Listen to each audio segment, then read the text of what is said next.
Today we're looking at notes DD-1, arithmetic sequences. So recall that an arithmetic sequence is created by consistently adding. So don't let the word adding fool you. Remember, you can add a positive value or you could even add a negative value. So it's the fact that you are adding a constant value, whether it be positive or negative, that makes these formulas linear in nature. Okay, and your formula being a sub n equals a sub 1, the first term, plus that common difference, okay, times the quantity n minus 1. And we've used this before, but just to refresh and have it on the paper. So find a formula given the information provided. So let's look at number 1 first. So our common difference is 3, positive 3, and our first term, a sub 1, is 2. So plugging into our explicit formula, we would have a sub n equals a sub 1, the first term, 2, plus 3, that common difference, times the quantity n minus 1. And of course you wouldn't want to leave your answer like that. You would want to clean it up. Okay, so keep the same color. We will distribute. So a sub n equals 2 plus 3n minus 3. And of course we'd want to combine like terms and put the 3n in front. So a sub n equals 3n minus 1. Or that would be our final answer for our explicit formula for this arithmetic sequence. Okay, let's look at number 2.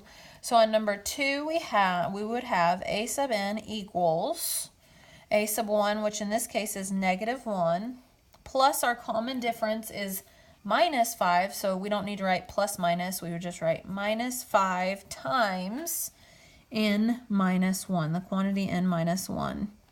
So we will go ahead and distribute. I was going to get the other color, but that's okay. Distribute and clean up. So negative 1, remember PEMDAS says I've got to multiply this negative 5n before I combine here, add or subtract. So negative 5n plus 5. So a sub n equals negative 5n plus 4 for my final answer. Okay, so I think that's enough with practicing those type. Let's look at number 3. Number 3 is different in nature because we had a sub 1 here in the common difference. Here we don't have either. We don't have a sub 1 or the common difference. Okay, so we need really to find both. So what I notice here is to get from a sub 4, the fourth term, 20, to the 13th term, 65, okay, we go up 45 units, right? From 20 to 65, it's 45 units. And the term number goes up 9. So in 9 steps, it goes up 45. So divide 45 by 9, and what do you get? 5. So you must be climbing by 5 every single time. So therefore D must equal 5. So then the question is, what's that first term? Question mark.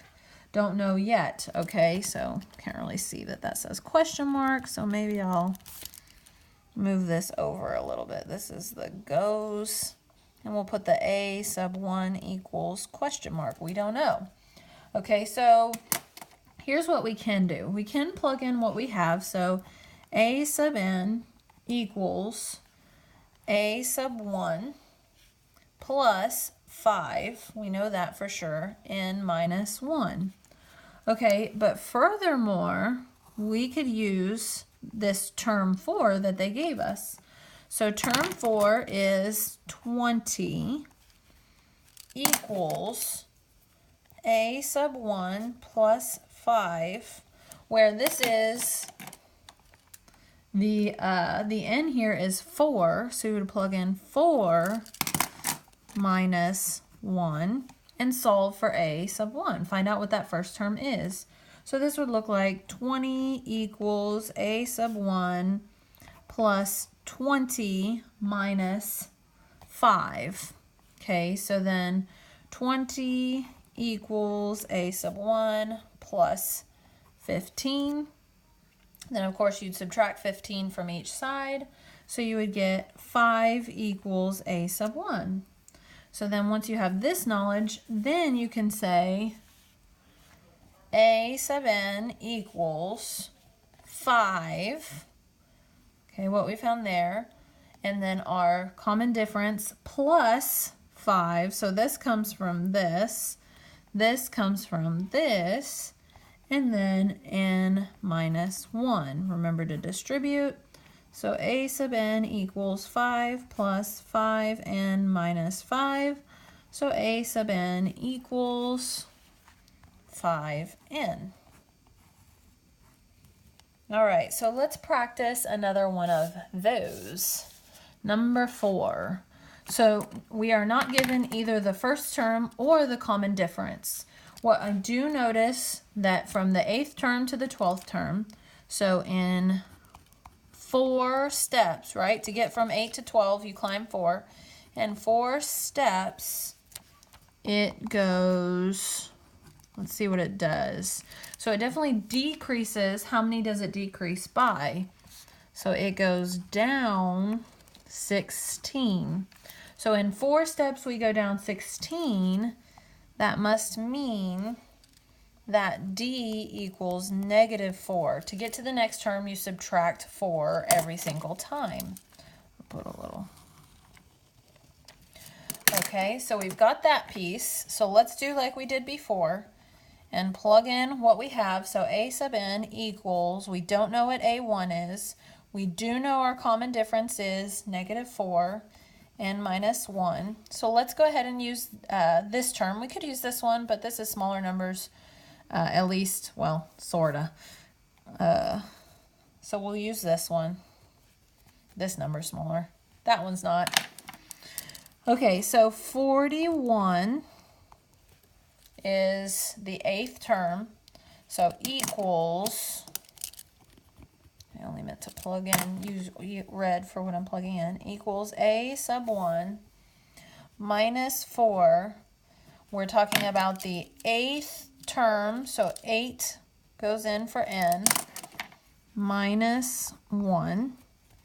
Okay, so then of course we're going to distribute, so 41 equals a sub 1 minus 32 plus 1.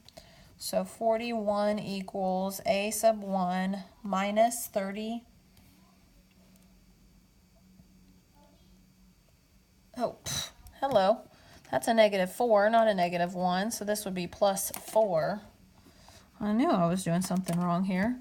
So this would be -28, pardon. Okay, add 28, add 28. You'd get 69 equals your a sub 1. So once you have this a sub 1, then remember you can do your final formula. So a sub n equals 69, right, minus 4, n minus 1, and then of course clean up. Hopefully we won't make any more mistakes. I won't make any more mistakes. Plus 4. Okay, and then combine as well as a sub n equals -4n plus 73. Not sure what's happening with my handwriting here. That A is looking real kinds of funny. Spring break, that must be it. Spring break, brain, and penmanship. Okay, so next part, something totally different. Why I sectioned it off. Okay, so this comes from page 586 in the book, and this is going to be first number 39. So you're given this recursive formula. So the first term is 15, okay, and this recursive formula, excuse me, not explicit, okay, plus 1. I'm trying to talk and write at the same time, and that could be potentially dangerous for me. Okay, so given this recursive formula here, we are asked to find an explicit formula like we've been doing. So how we're going to approach this situation is, first, I want you to remember this is the next term. Remember that these build on each other, where this is the previous term. Okay, so we are going to, how we're going to tackle this situation is we're going to write out, we're going to build the sequence. So our first term is 15. From there, to find our next term, we plug in 15 and add 4, so that'd be 19. Then we take the previous term, which would be 19, and add 4 to that, so 23. Take that term, plug it in, add 4 to that, so that'd be 27. So you're seeing a pattern, obviously, already, so you add 4 to get to the next. Since this recursive formula, you just add to get to the next term, we can go ahead and write an explicit formula for this arithmetic sequence, because it is, in this case, this recursive sequence is arithmetic in nature because we add to get to the next. So you noticed the common difference is equal to 4. Okay, so our formula a sub n equals 15 is our first term, plus 4 is our difference, plug in, distribute, so a sub n equals 15 plus 4n minus 4, so clean it up, a sub n equals 4n, I hope you can see, plus 11. So we have just created an explicit formula for that recursive sequence that was given to us. Recursive formula here. Okay, so then we're going to look at number 43 on the same page. So on number 43, it gives you a sub 1, so the first term is 5. It gives you the second term is 11, and it wants you to find a sub 10. Okay, so assuming that this is arithmetic in nature, all right, to find a sub 10,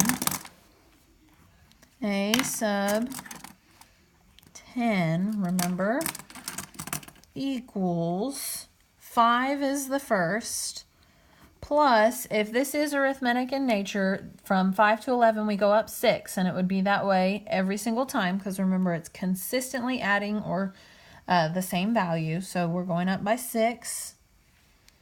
And here we would plug in 10, because that's our term number, minus 1. So then we'd have a sub 10 equals, this would end up, you can combine these actually, since it's not an n anymore, this would be 9. 6 times 9 would be 54. Add 54 to 5, and you would get 59. So a sub 10 equals 59.